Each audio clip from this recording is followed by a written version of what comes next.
Dubai જતા લોકોએ visitor વિઝાની જે પોલિસી છે એને લઈને ખાસ ધ્યાન આપવું પડશે. ભારતીયો દુબઈ અવારનવાર જતા હોય છે ફરવા માટે કે પોતાના ધંધા બિઝનેસ માટે. ઘણા લોકો તો એવા પણ છે જે વર્ષમાં 2 થી 3 વખત દુબઈની ટ્રીપ મારતા હોય છે. આ લોકોએ હવે વિઝિટર વિઝાની જે પોલિસી છે એના નિયમો કડક બન્યા છે એ બાબતે ધ્યાન આપવું પડશે.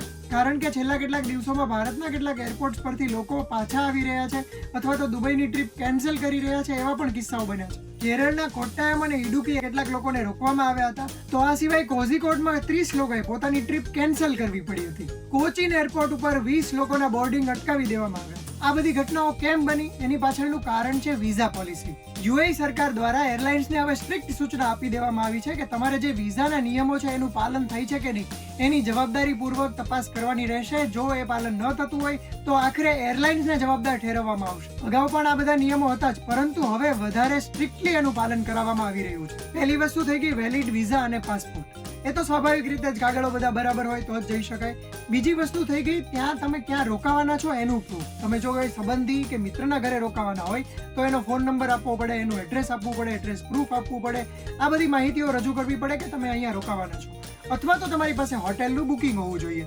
આ બે વસ્તુ સિવાય તમારી પાસે કન્ફર્મ રિટર્ન ટિકિટ હોવી જોઈએ. અને ચોથી વસ્તુ જે મેઇન વસ્તુ છે એ છે જો તમે 1 મહિનાના વિઝિટર વિઝા ઉપર જતા હોય તો તમારી પાસે 3000 દિરહમ જેટલું અમાઉન્ટ હોવું જોઈએ. અને જો તમે 3 મહિનાના વિઝિટર વિઝા ઉપર જવાના હોય તો તમારી પાસે 5000 દિરહમ જેટલું અમાઉન્ટ હોવું જોઈએ. જો યુએઈની કરન્સીમાં આ અમાઉન્ટ ન હોય તો તમારી પાસે ક્રેડિટ કાર્ડ્સ અથવા તો એટલા જ મૂલ્યની બીજી કરન્સી હોવી જોઈએ. તો આ 4 વસ્તુ તમારી પાસે હોવી જોઈએ. હવે સમજી લઈએ કે આ નિયમ કેમ લાવવામાં આવી રહ્યા છે. તો દુબઈમાં છેલ્લા કેટલાક સમયથી ક્રાઇમનું પ્રમાણ પણ વધી રહ્યું છે અને જે લોકો વિઝિટર વિઝા ઉપર જાય છે ત્યાં જઈને કામ કરવા માંડે એવું પણ બની રહ્યું છે. એટલે જે લોકો વિઝિટર વિઝા ઉપર આવી રહ્યા છે એમને વર્ક કરવાની પરમિશન હોતી નથી, એમને અલગથી વિઝા કઢાવવા પડતા હોય છે. અને જો તમે કામના અર્થે જઈ રહ્યા હોય તો તમે ક્યાં કામ કરવાના છો એ પ્લેસનું નામ હોવું જોઈએ, એનું એડ્રેસ હોવું જોઈએ, એની પરમિશન હોવી જોઈએ. આ બધા કાગળો તમારે રજૂ કરવા પડતા હોય છે. એટલા માટે હવેથી એરપોર્ટ પર જ લોકોનું વધારે નિરીક્ષણ કરવામાં આવશે અને સ્ક્રીનિંગ કરવામાં આવશે કે એમની પાસે પૂરતા ડોક્યુમેન્ટ છે કે નહીં, એમની પાસે પૂરતા પૈસા છે કે નહીં, એ માણસ ત્યાં જઈને પોતાના ભોજનની વ્યવસ્થા કરી શકે એટલા પૈસા એની પાસે છે કે નહીં.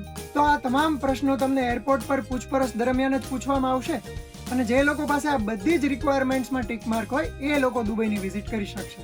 તો મિત્રો, તમારા સગા સંબંધી કે મિત્રો જો દુબઈ જવાના હોય તો એમને આ વિડીયો જરૂરથી બતાવજો અને આવી જ ઇન્ફોર્મેટિવ માહિતી જોવા માટે ગુજરાત સમાચારના ડિજિટલ પ્લેટફોર્મ જોતા રહેજો.